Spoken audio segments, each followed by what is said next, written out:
আসসালামু আলাইকুম, সবাইকে স্বাগতম জানাচ্ছি ট্রান্সপোর্ট স্টোরিতে। আজকে আপনাদের সামনে নিয়ে আসলাম অভি মোটরসের আপডেট। তো দেখতে পাচ্ছেন এটি একটি Volvo V9R I shift, registration number হচ্ছে 149686। তো বাংলাদেশে দুই ধরনের ভলভো রয়েছে, একটি হচ্ছে ম্যানুয়াল শিফটের ভলভো বা ম্যানুয়াল গিয়ারের ভলভো, আরেকটি হচ্ছে আই শিফট বা যেটাকে আমরা বাংলায় বলি অটো গিয়ার। তো এটি হচ্ছে অটো গিয়ার বা আই শিফট ভেরিয়েন্টের ভলভো।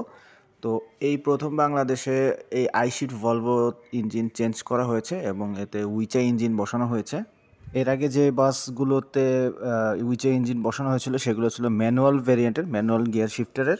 তো এটি হচ্ছে প্রথম একমাত্র ইউনিট যে আই শিফট ভেরিয়েন্টের যেটিতে উইচা ইঞ্জিন বসানো হয়েছে। এবং মূল কারণ হচ্ছে এই বাসটির ইঞ্জিন একেবারেই নষ্ট হয়ে গিয়েছিল, কোনোভাবে রিপেয়ারযোগ্য ছিল না। আর যেহেতু ভলভোর খুচরা ইঞ্জিন খুব একটা সহজ না পাওয়া, সহজসাধ্য না, তো যার কারণে এই বাসটিকে গ্রিন লাইনের এসএনএস গ্যারেজে নিয়ে যাওয়া হয়। সেখানে এই বাসটিতে ইঞ্জিন চেঞ্জ করে উইচা ইঞ্জিন বসানো হয়। আর সেই সাথে এটির গিয়ার সিস্টেমও চেঞ্জ করা হয়েছে, এটি এখন ম্যানুয়াল গিয়ারে রূপান্তর করা হয়েছে, অটো গিয়ার না। আগের আই শিফটের মতো অটো গিয়ার রেজ না, এটা এখন ম্যানুয়ালে কনভার্ট করা হয়েছে।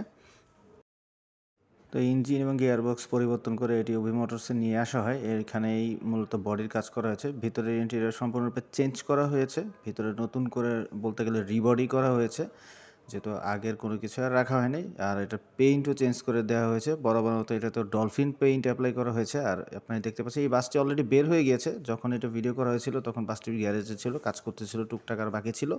তো সেই সময়কার ভিডিও এটি, বাসটি বর্তমানে বের হয়ে গিয়েছে। তো দেখতে পাচ্ছেন এটা ম্যানুয়াল শিফটের গিয়ার। তো ভিতরের ইন্টেরিয়রের পাশাপাশি সিট থেকে শুরু করে সব কিছুই চেঞ্জ করা হয়েছে এবং সামনে আরও একটি ভলভো রয়েছে টাইগার পেইন্টের। এই বাসটিরও সম্ভবত বডির কাজ করা হবে, ইন্টেরিয়র চেঞ্জ করা হতেও পারে, যেহেতু বাসটির অবস্থা আপনারা দেখতেই পাচ্ছেন। পেইন্ট চেঞ্জ করা হবে কিনা এখনও শিওর না, গ্যারেজে যেহেতু নিয়ে আসা হয়েছে। আর যেহেতু এখন ঈদের কোনো চাপ নেই, স্পেশালি কোনো বড় ধরনের ছুটি নেই, তো সেই কারণে গ্যারেজগুলোতে খুব ধীরে সুস্থে কাজ করা হয়েছে। বাইরের মাঠেও আরেকটি ভলভো রয়েছে যেটা হচ্ছে 15368, এইটারও বডির ভিতরে পাটাতন সব কিছু চেঞ্জ করা হবে। তো মোটামুটি হানিফ এন্টারপ্রাইজ আস্তে আস্তে তাদের ভলভোগুলোকে নতুন করে রিবিল্ড করছে। এবার আসি অভি মোটরসের যে দ্বিতীয় গ্যারেজটি আছে সেই গ্যারেজে। এখানে 9টি মার্সিডিজ বেঞ্জ ওয়েভ 1623 বাসের কাজ চলছে। বাসগুলোর কাজে যথেষ্ট ধীর গতি। এই বাসগুলো কবে বের হবে এখনও শিওর না, কাজ চলছে, ধীরে সুস্থে কাজ চলছে। বাসগুলোর বডি নির্মাণ করা হয়ে গেছে। আর এর সাথে যে দুইটা এসি এয়ারসাস এসি বাসের কাজ দীর্ঘদিন ধরে চলছিল, সেই বাসগুলোকে আবার ওইভাবেই রেখে দেওয়া হয়েছে, কাজ আপাতত করা হচ্ছে না। তো সেই বাসগুলো ভবিষ্যৎ সম্পর্কে আসলে আইডিয়া নেই। তো মার্সিডিজগুলোর পাশাপাশি অভি মোটরসে পুরাতন হিনো ওয়ান যেগুলোর রিবডি রিপেন্টের কাজ চলছে। আপাতত কাজের তেমন কোনো প্রেশারও নেই, তো বাসগুলোর কাজ ধীরে সুস্থে চলছে। খুব আশা করা যাচ্ছে খুব ইজিলি দ্রুত বাসগুলো বের হবে না, একটু সময় লাগবে। তো বাসগুলো কমপ্লিট হলে একটি ফাইনাল আপডেট আপনাদেরকে জানাতে পারবো।